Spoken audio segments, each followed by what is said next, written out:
हमारा आज का टॉपिक है यूनिट वेक्टर।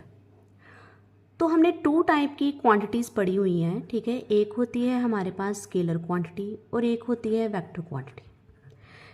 स्केलर क्वांटिटी में हम देखते हैं कि जिसमें सिर्फ मैग्नीट्यूड बताई हो, एंड वेक्टर क्वांटिटी में मैग्नीट्यूड भी होती है और डायरेक्शन भी होती है। अगर मान लो किसी स्केलर वैल्यू को हमने वेक्टर फॉर्म में रिप्रेजेंट करना हो तो हम क्या करते हैं, उस वैल्यू को हम किसी भी यूनिट वेक्टर के साथ मल्टीप्लाई कर दें तो वो क्या बन जाती है, वेक्टर फॉर्म, ठीक है। सपोज कि तो मान लो हमारे पास कोई स्पीड है, ठीक है। स्पीड में हमें वैल्यू दी हुई है 17 मीटर पर सेकेंड। हमें इसको रिप्रेजेंट करना है वेक्टर फॉर्म में। तो हम क्या करेंगे, इसको किसी भी यूनिट वेक्टर के साथ हम मल्टीप्लाई कर देंगे तो वो क्या बन जाएगी, उसकी वेक्टर फॉर्म, ठीक है।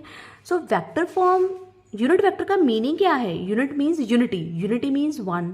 तो बेसिकली हम किसी चीज़ को किसके साथ मल्टीप्लाई कर रहे हैं, वन के साथ। इसका फॉर्मूला रिप्रेजेंटेशन क्या होती है कि जो आर यूनिट वेक्टर होता है that is equals to R vector upon R vector magnitude.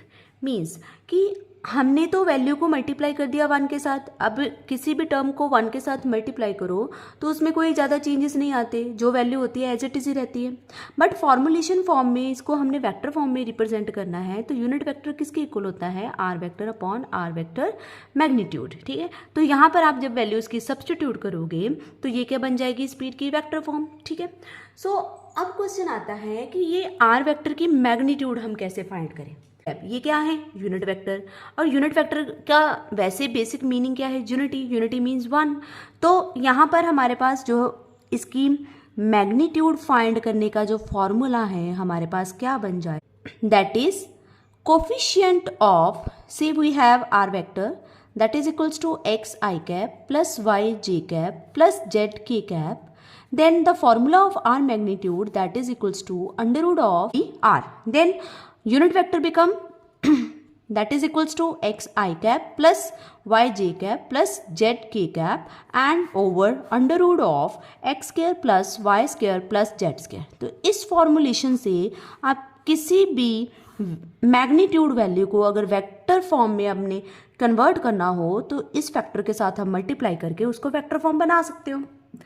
अब इसकी एक एग्जाम्पल लेके हम चलते हैं। एग्जाम्पल, यूनिट वेक्टर इन कार्ड ने एक एग्जाम्पल ले ली। See we have any vector a vector that is 2 I cap plus 3 J cap plus 4 K cap. तो कुछ चेंज भी हो सकता है, ये प्लस की जगह पर माइनस भी हो सकता है, से 3 आई कैप माइनस 2 जे कैप माइनस 4 के कैप।